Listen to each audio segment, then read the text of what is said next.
Iran और US war के अंदर दोनों कंट्रीज बुरी तरह फंस चुकी हैं। ट्रंप अपनी जान बचाने के चक्कर में है और ईरानियन गवर्नमेंट अपनी जान बचाने के चक्कर में है। पिछले दिनों इनकी मीटिंग हुई थी इस्लामाबाद के अंदर, जहां पे दोनों कंट्रीज की डेलीगेशन आई थी। 21 घंटे तक बातचीत हुई, लेकिन टॉक्स फेल हो गई, कुछ रिजल्ट नहीं निकला। अब दोबारा एफर्ट की जा रही है, क्योंकि ट्रंप ने इनको दिया अप्रैल 21, उसके बाद बमबारी शुरू कर देगा। और उसने कहा बमबारी शुरू कर दूंगा, इनके जो पुल्स हैं, ब्रिजेस हैं, उस पर करूंगा, साथ में जो इनके पावर प्लांट्स हैं उन पे करूंगा, साथ में बाकी जगह पे करूंगा जो इकोनॉमिक टारगेट्स हैं। तो ईरान इससे थोड़ा परेशान है, दूसरी तरफ यूएस परेशान है दूसरी तरफ यूएस भी परेशान है।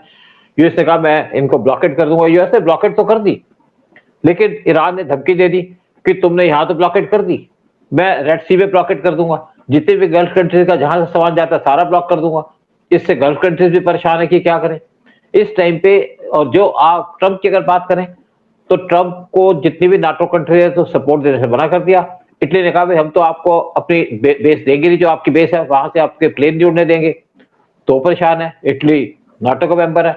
जर्मनी भी इनको सपोर्ट देने से मना कर दिया, फ्रांस से सपोर्ट देने से मना कर दिया, ब्रिटेन इनसे नाराज हो गया। इवन स्पेन ने कहा है कि आप हमारे जो पोर्ट्स हैं उनको यूज ही नहीं कर सकते, उससे ट्रंप नाराज है। और इवन जो आपकी यूरोपियन कंट्रीज है उसने भी ट्रंप को सपोर्ट करने से मना कर दिया। पीछे बात आ रही थी कि फ्रांस, जर्मनी और जापान अपने एंटी माइन शिप भेजेंगी, लेकिन उन्होंने मना कर दिया। वो कहा हम ट्रंप के साथ कॉपरेट नहीं करेंगे। तो ट्रंप इससे नाराज है, ट्रंप के साथ कोई भी नहीं खड़ा, गल्फ कंट्रीज कुछ कर नहीं पा रही। उसने पीएम मोदी से बात की, पीएम मोदी ने कहा हमारे पास तो एंटी माइन शिप्स ही नहीं है, हम तो परचेज करने जा रहे हैं 15 शिप्स, हमने भी टाल दिया। पाकिस्तान कुछ कर नहीं पाएगा। तो ट्रंप इस टाइम पे परेशान है कि क्या करूं। और ट्रंप देखिए, एक टाइम पे ऐसा था कि अमेरिका कोई आवाज देता था सारा वर्ल्ड कांप जाता था। जब ट्रंप आए थे तो ट्रंप हर एक को धमकी देता था और हर एक आदमी घबरा जाता था उनसे। आज ट्रंप की बात कोई सुनता नहीं है।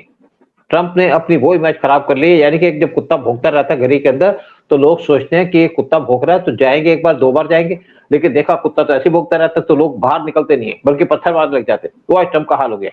और दूसरे ईरान ने ऐसा करना शुरू कर दिया कि ईरान एक ऐसी कंट्री बन गया जो हर एक को धमका रहा है, हर एक की ट्रेड रोक रहा है, पूरा वर्ल्ड परेशान है। लेकिन ये सोल्यूशन दोनों के बीच में होना चाहिए, कैसे होगा इसका किसी को समझ नहीं आ रहा। क्योंकि एक तरफ रशिया ईरान को सपोर्ट कर रहा है, रशिया कैस्पियन सी के रास्ते ईरान को सारा सामान दे रहा है। कैस्पियन सी जो है ये पहला सी है जो लैंडलॉक्ड है, यानी कि इसके चारों तरफ कंट्रीज हैं। एक तरफ रशिया है, एक तरफ यूक्रेन है, एक तरफ अजरबैजान है, फिर दूसरी कंट्रीज है, एक तरफ है ईरान। वहां से ईरान को सामान भेज रहा है, क्योंकि रशिया यूक्रेन वार चल रहा है जिसके अंदर पूरा यूरोप जो है वो सपोर्ट कर रहा है यूक्रेन को। दूसरी तरफ चाइना इनको सारा सामान दे रहा है, ईरान को वो दे रहा है पाकिस्तान के रास्ते से। चाइना ने इनको मिसाइल के इक्विपमेंट दिए थे 5 बिलियन से ज्यादा के। फिर ईरान को बैन पैड दे रहा है। बैन पैड होते हैं जो आप कंधे पे रख करके एक गोला चला सकते हैं, जिससे आप किसी भी लो फ्लाइंग ऑब्जेक्ट को गिरा सकते हो। तो ईरान उनके बहुत से लड़ रहा है। ईरान के यहाँ पे ब्लॉकेट कर दिया। ईरान को अपनी पब्लिक की चिंता नहीं है, पब्लिक जाए फाड़ में, लेकिन ईरान को अपने सर्वाइवल की बात हो रखी है। ईरान का तेल जो चोरी छुपे बिकता था चाइना का, वो बिकना बंद हो गया क्योंकि यूएस ने यहाँ पे सैटेलाइट लगा दिए। तो इस टाइम पे हर एक सोच रहा है कि कैसे इस वार से निकलो। इसी बीच में एक आदमी सामने आया, वो है सिमुनी, जिसको अमेरिका ने कहा आप जाइए ईरान के अंदर और यहाँ पे उनको समझाइए कि अपनी सारी बातें जो है वो छोड़ दें और सोल्यूशन कर दें। क्योंकि उन्होंने इनसे डिमांड की थी ईरान ने कि हमारे जो जितना भी एसेट है आपने जो फ्रीज किया उसको छोड़ दो। यूएस मान तो गया, लेकिन उनकी और भी शर्तें हैं। लेकिन बीच में शहबाज शरीफ, वो भी गल्फ कंट्रीज की 4 दिन की टूर पे चले गए। आज जो बेकार आदमी है वो काम कर रहे हैं, और इससे क्या है, इससे पाकिस्तान को फायदा जरूर हुआ है। यूएई ने तो पाकिस्तान का पैसा रोक दिया 3 बिलियन का कि आप वापस दे दो, लेकिन उस टाइम पे ओमान और सऊदी साथ खड़े हो गए। इन्होंने पाकिस्तान को $5 बिलियन का पैसा दे दिया, फिर इन्होंने $3 बिलियन का पैसा और दे दिया।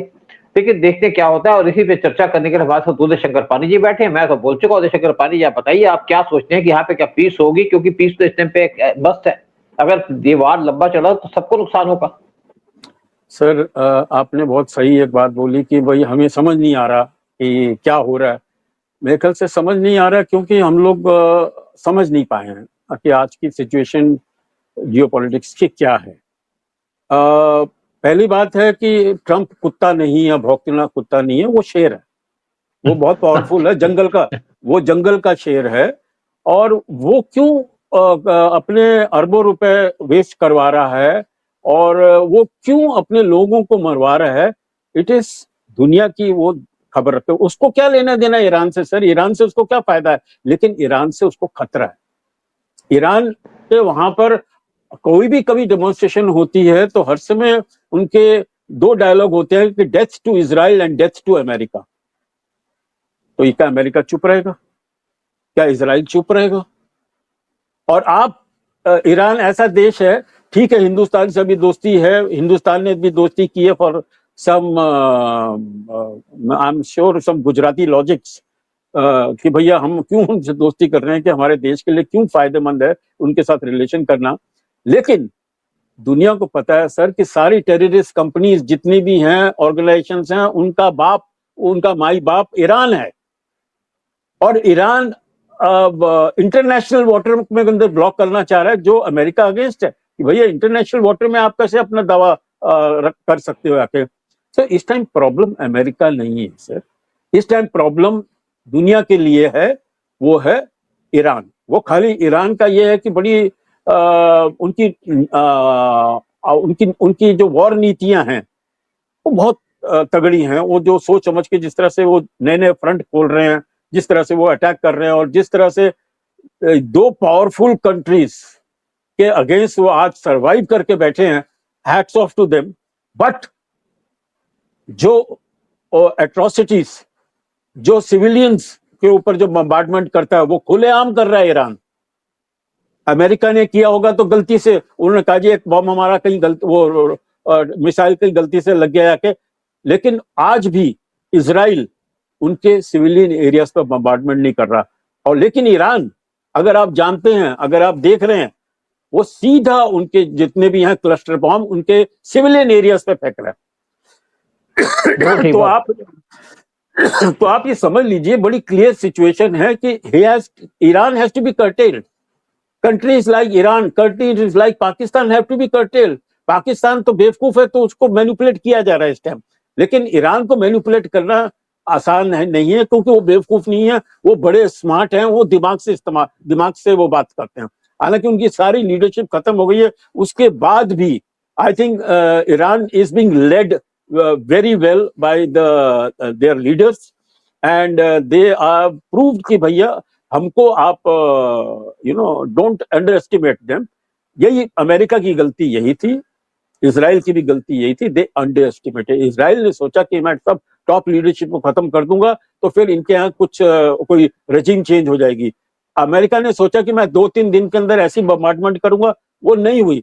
भैया Iran is used to long wars, उसने इराक के साथ भी लड़ाई की है, उसने उसके जिस तरह से भी उन्होंने की है, लेकिन डेफिनेटली उनके यहाँ इस वक्त अगर देखा जाए तो दुनिया भी रियलाइज कर रही है, लेकिन जिस तरह से इंडिया उनके साथ दोस्ती कर रहा है, तो यूरोपियन कंट्रीज भी नहीं चाहती कि ईरान के साथ रिलेशन खराब करके वो अपने बिजनेस को, अपने इकोनॉमिक्स को खतरे में डालें आके।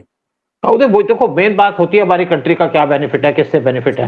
देखिए एक्चुअली ईरान के अगर सैंक्शन हटेंगे तो नेचुरली बात हम ट्रेड करना चाहेंगे, बिजनेस करना चाहेंगे। ये कोई हमारी पर्सनल दुश्मनी तो है नहीं कि हम हिंदू है मुसलमान इस तरह के सब दुश्मनी तो करेंगे नहीं। मैं एक और बात बता दूं कि आपने तो बिल्कुल बातें ठीक है, उसमें तो कोई डाउट की बात नहीं है, लेकिन ईरान को अपने लोगों की चिंता थोड़ी है।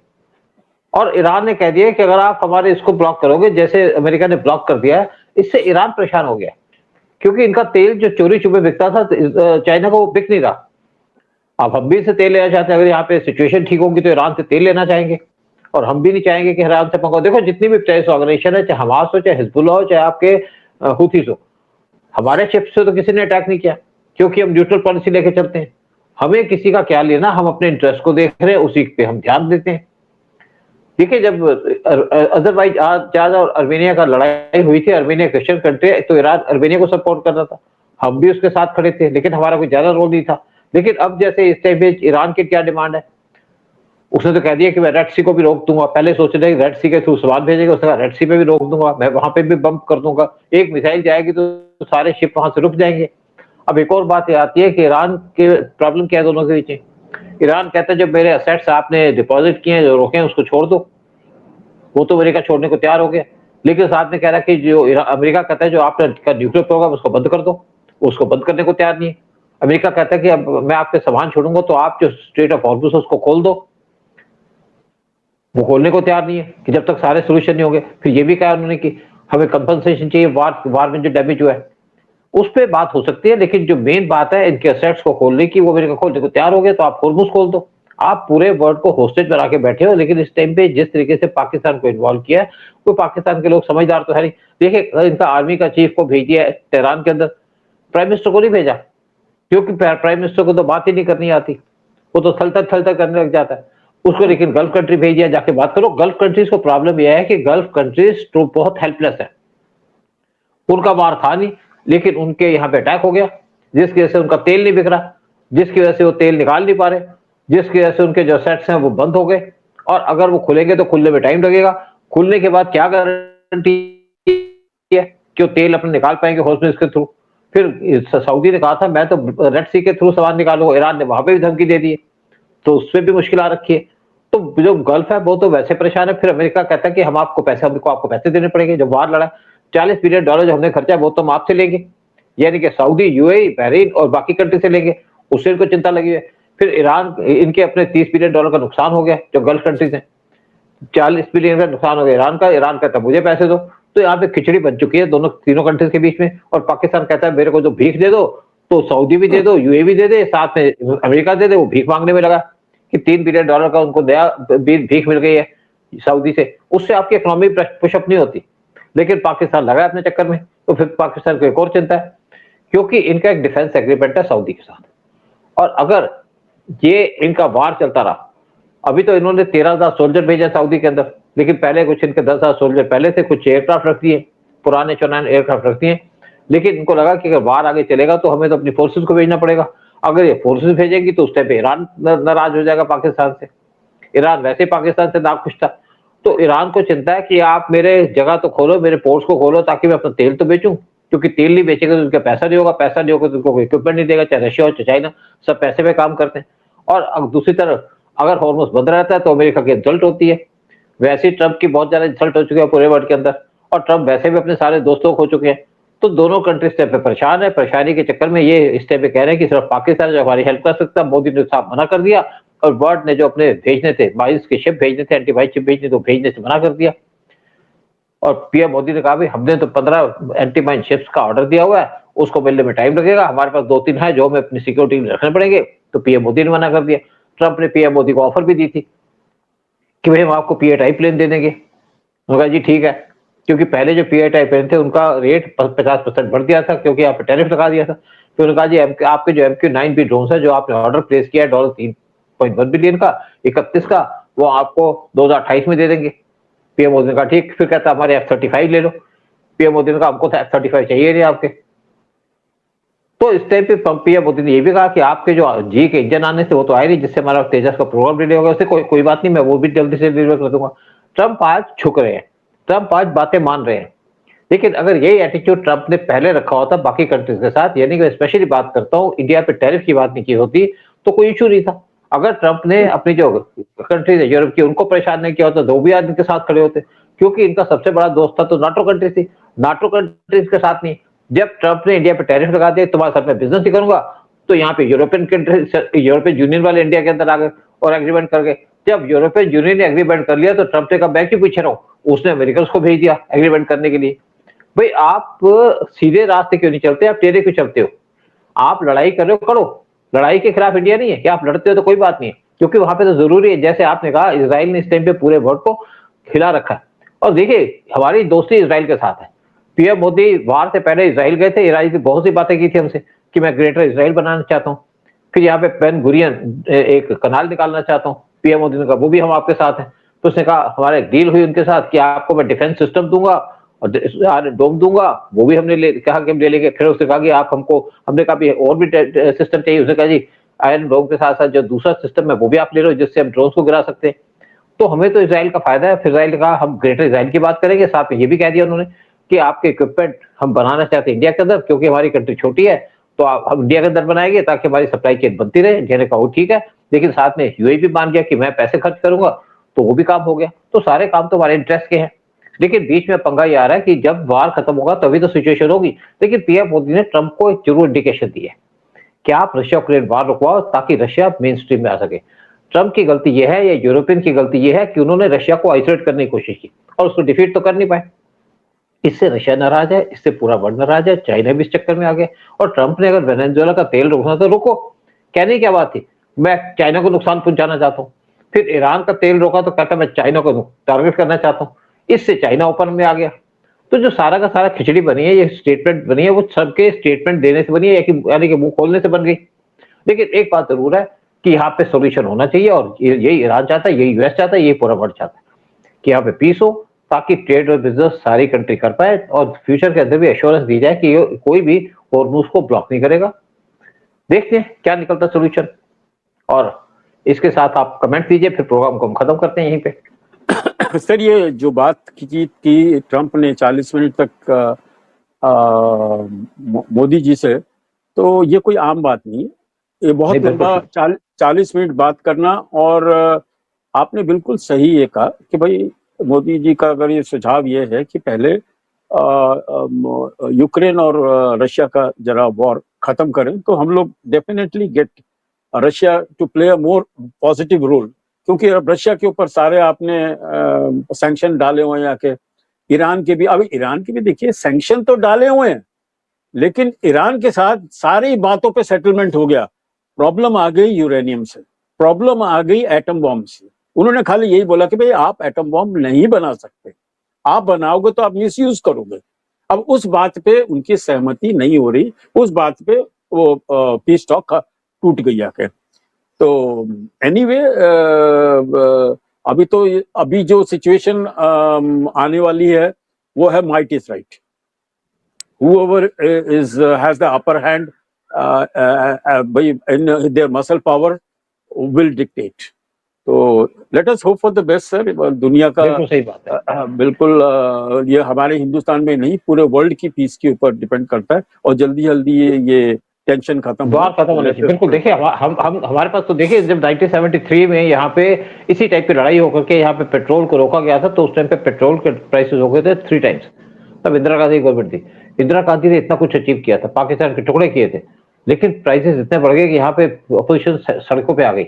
और अब उस टाइम पे हमारे पास पीछे कोई भी रिजर्व भी नहीं थे, ना ऑयल के रिजर्व थे, ना हमारे पास रिजर्व थे फॉरेन एक्सचेंज के। आज हमारे पास $700 बिलियन के रिजर्व हैं, जिसकी, और पेट्रोल के रिजर्व है 87 डेज के, जिसकी वजह से प्रेजेंट सिचुएशन को इस टाइम पे डील कर पा रहे हैं और अपने कंट्री को कंट्रोल कर पा रहे हैं। अगर हमारे पास रिजर्व ना होते, फॉरेन एक्सचेंज ना होती, तो हम दिक्कत में पड़ जाते, जैसे पाकिस्तान पड़ गया।